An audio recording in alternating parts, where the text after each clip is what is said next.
Hello, It's Crime with Steph. and Katie. But today we have a special guest. Sponge Cake's here. Hello, aka it is Sponge. Dan. Oh no, my identity. It's been revealed. Uh-oh. A great reference to our topic this week, Which is... identity theft. We each have a case, so this week we won't be doing dishonorable mentions.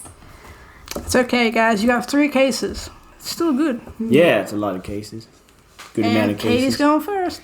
Yay! So, I had a look on the internet and was trying to find cases, and I found a lot of just boring criminal type of just regular stealing, identity thieving.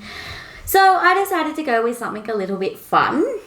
And basically, my case today involves Brianna Pretty. She's the victim. The suspect has not been revealed, which is funny. It's a case of identity theft, and the identity of the victim has not been revealed. So a woman, which is Brianna Pretty, was the victim of identity theft. She went out on town on the night before Valentine's Day when someone began writing bad checks using her identity after she lost her wallet that night. So it was her only ID. And she lost everything. So anything she needed, bank card, license, everything.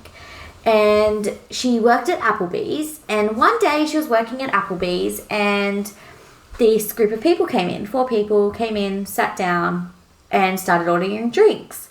So Pretty decided to ask for their IDs. And one of the girls in the party handed over her ID.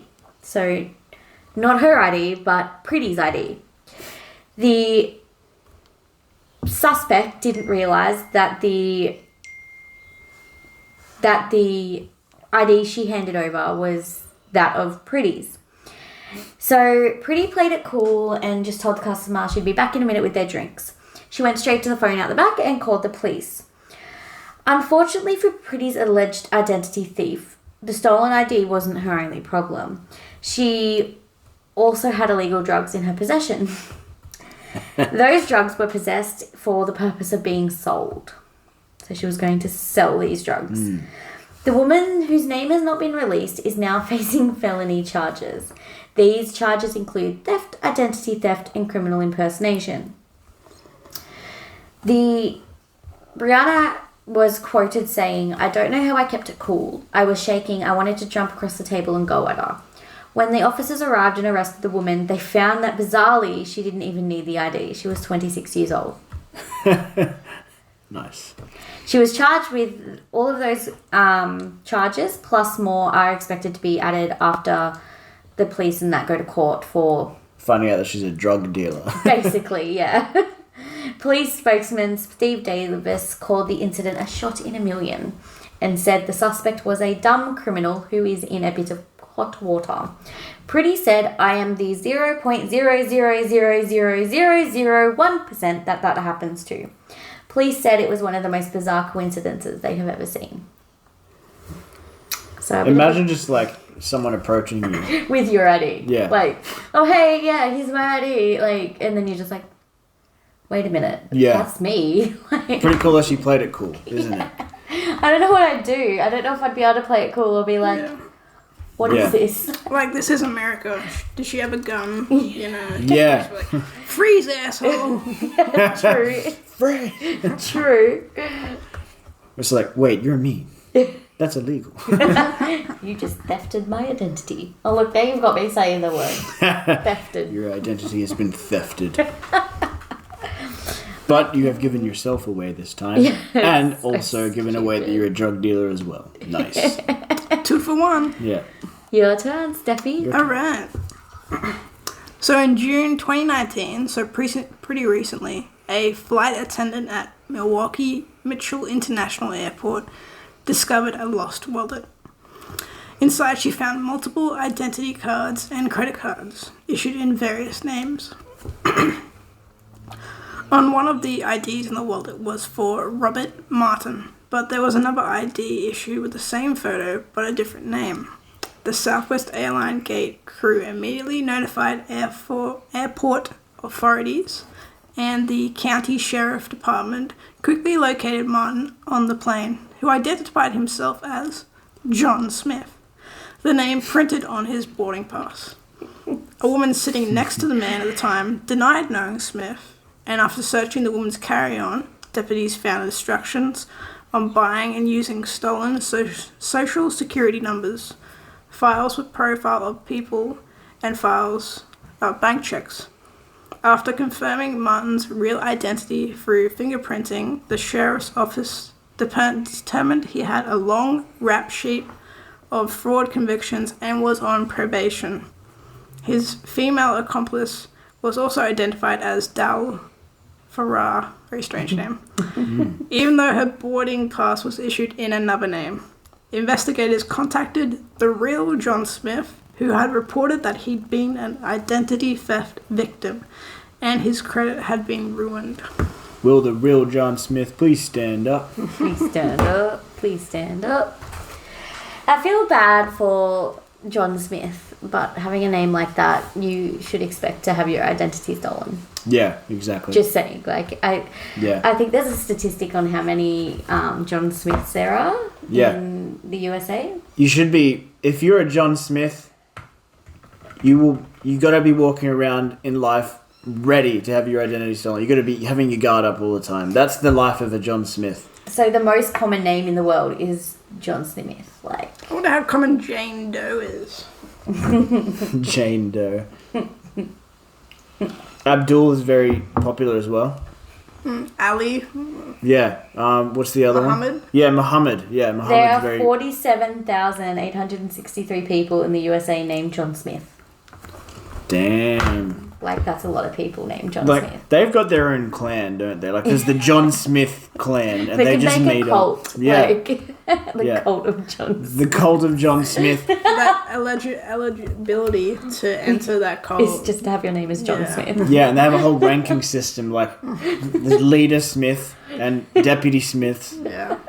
And then the new ones that need to be converted into the clan of Smith, they're entry Smiths. Recruits. Recruit Smith, yeah. Come here, recruit Smith. And then they all just come. Yeah, and they have to go through Smith training. And they learn how to not have their identity stolen. They know that, the whole point of the cult is okay guys, we need to be more aware of identity theft because we are the most prolific name in the world. Not to get your identity stolen. And there's people that walk around with published books about identity theft 101 and they target us, John Smith. They do. You seem to have really good detailed idea of what this cult would be about. Have you had a cult before? Perhaps. The Sponge Cult. You should Google it. Look it up. Is it growing? It's got 18 subscribers. Congratulations. Thank you. Hoping to add more to that cult. You heard it, guys. Subscribe to Sponge Cake now. We'll leave his link in the description below. And I'm going to talk about a case as well. This one is about Kenneth Gibson, who is a 47-year-old IT guy, former IT guy, who's now in jail, of course, and we're going to find out why. So he was working for a large company where he had access to a lot of personal information of clients and employees as well. And during that time, while he was working there, he was slowly, methodically stealing employee information and client information, where he was also opening PayPal accounts in the name of all of these stolen identities. He opened up 8,000 PayPal accounts. Just casually. Yeah.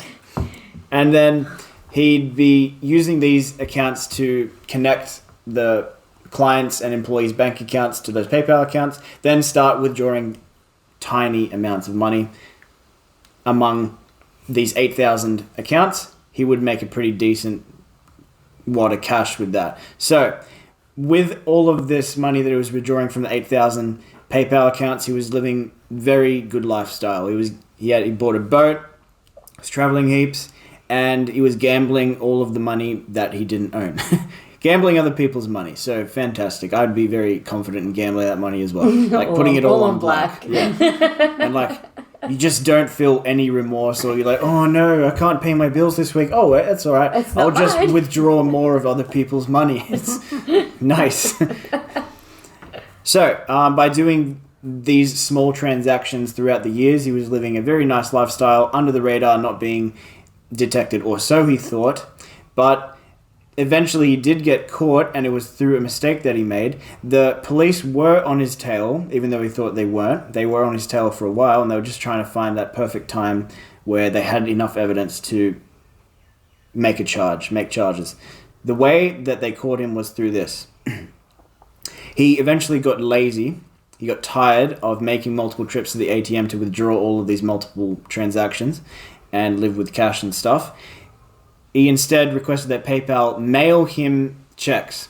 And one of the checks that he received in the mail was in the name of one of his victims. And that's where law enforcement were able to have the evidence to charge him, to get enough from him. So after... That was about 4 months on the case, apparently, that the law enforcement were following him, yeah. And then he confessed. The FBI had located all the computers that he had operating. He had it in a leased office space, just somewhere random. So he had this whole setup with, like, scripts and stuff, automated systems that would steal people's money and stuff. Yeah. Imagine just doing that low-key, like, going to work, acting like, yeah, you're just your everyday employee. Average Joe. But then, like... in the background, you've set up this leased office space. You're making 8,000 fake accounts. You're getting multiple computers, and you're building the code, the scripts to like do all this automated process. Yeah, he's keen. He's like the Walter White of IT. I was going to say that Breaking Bad plot. Yeah, exactly. Except with not drugs, it's identity theft. Yeah. He was sentenced to 4 years in prison and 3 years of parole and 100 hours of community service. He also owed $1 million to the public, and he had to forfeit his bank accounts and other assets up to $3.5 million. Jesus. So he owed tons of money, and perhaps the community service was the way that he could pay off some of that. But yeah, he's essentially screwed for the rest of his life in debt. Unless he starts it up again. Yeah, unless he starts it up again.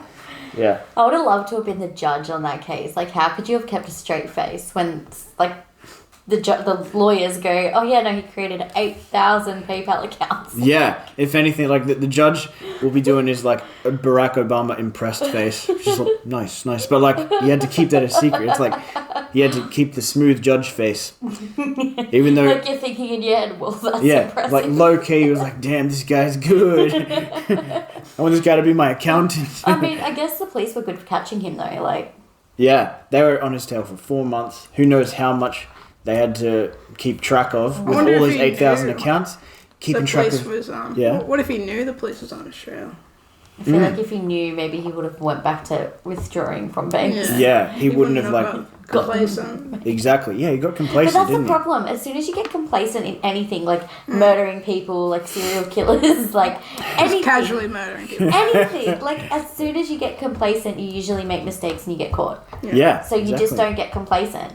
Yeah. And you change something all the time, so then you're not complacent. Must be a very tough lifestyle. Stressful. I couldn't do it. Constantly. It's not the career path for me. I know I couldn't do it because like I would just be stressing about everything. I would be like in bed not being able to work normally because I'd be like, what about these 8,000 accounts? Have I made a mistake somewhere along those 8,000 accounts? Like, that's a lot of accounts to keep track of, and you have to be very confident in your coding. Like, I mean, I can't code, so I couldn't do it anyway. But, like, it would just be very difficult to monitor 8,000 accounts. It would have been tiring, mentally tiring. And it's funny how, out of all the things that could have gone wrong, it's just because he slipped up and decided to put he put a real name on the check, the incoming check in the mail. Yeah. Like, yeah, what a way to go. It's like almost he wanted to give himself up because he was tired. A bit like my case. Yeah. Let's just hand over the ID. Yeah, exactly. Once again, another super elaborate way to confess. And also reveal that you're a drug dealer with that case that you mentioned. It's like, I'm a drug dealer. Yeah, like we know from previous cases that we've covered that, you know, they get tired of being on the run. Yeah.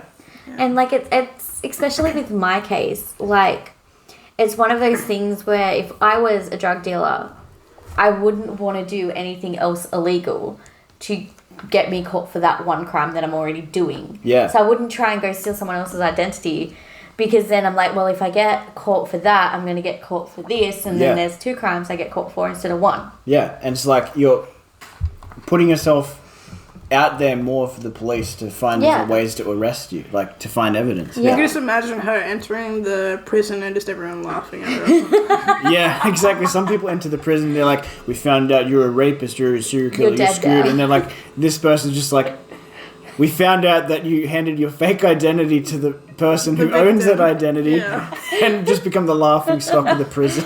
I don't think anyone could take that person seriously. No. Like, I feel like that's why her identity hasn't been released, because she's so stupid. Yeah. Yeah. Kind of like, is she blonde? Like, did she have a blonde moment? Yeah. God. What if she was a brunette? That's even worse. Yeah. Oh, she's in jail now, and then saying is brunettes have more fun, so maybe she's having fun in jail. Ooh, I haven't heard that saying. I'm happy that we do have more fun. We have more fun. No, blondes have more fun, but brunettes remember it the next day. That's the saying. Really? I have a horrible memory. Yes, so do I. Well, I've got salt and pepper hair, and I'm going to a water park on Saturday, so I'm going to have a lot of fun I thought you with salt and pepper hair. I thought you were going to say I have salt and pepper hair. So... Yep. That's So salt and peppers have more fun. Yeah.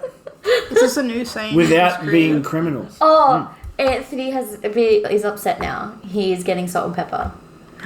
Is he getting salt and pepper? He's getting Oh salt no. and pepper. We were driving to work for me, and we were in the car, and he's like, oh no, I'm getting salt and pepper, and I'm like, where are you getting salt thrown at you? He goes, no, my hair. I'm like, oh. Hey, salt and pepper is awesome. It's the daddy hair. That's my It's the blonde daddy joke look. for the day. I was a bit blonde in that moment. I literally thought people were throwing salt at him, or there was salt in the air or something. It's a strange expression.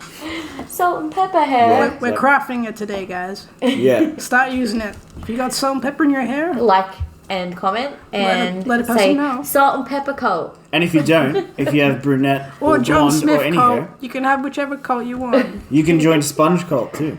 Sponge is pretty cool.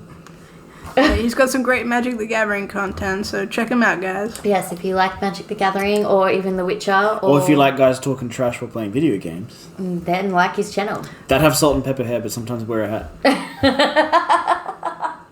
Hell yeah. Hashtag not sponsored. You know, I'd love to get sponsored by addition like there. A sponge company or something. That'd be Oh my goals. god, can you Yeah. please? I think that would make sense. It suggests your Wow. content would have to be clean. You know, and I'm vague. gonna get sponsored by Chucks. Yeah. If I get sponsored by Chucks, we'll get free Chucks. at Okay, home all Chucks, the if time. you're listening, sponsor his channel. Come on, Chucks. You better follow through, Chucks. And back to crime. Yes, right. We're getting off the point. Okay, guys, I think that's all we have for today. Wrapping GGs. it up. So, thank you, Sponge, aka Dan, for I can't say Sponge without saying your real name is weird. My full name is actually Sponge a la Cake. But I just call myself Sponge for short. Oh my god. Dan is my alias that I use when I'm trying to Be normal. steal identity. Or like, it's my fake ID, Dan. It's your fake ID. Yeah. Okay, any police listening, please don't come and arrest him. He's Oh, God. he's a real person. I mean, like, have you even invited Sponge Cake to today's session? How do you know? Yeah. Or have you invited Oh my god. John Smith instead? Yes, we invited John Smith to today's session, so let's say goodbye to John Smith for his awesome appearance. And don't forget to like, comment, subscribe, and do all the We'll things see you you know in to do. episode 4. See you later, guys. Bye.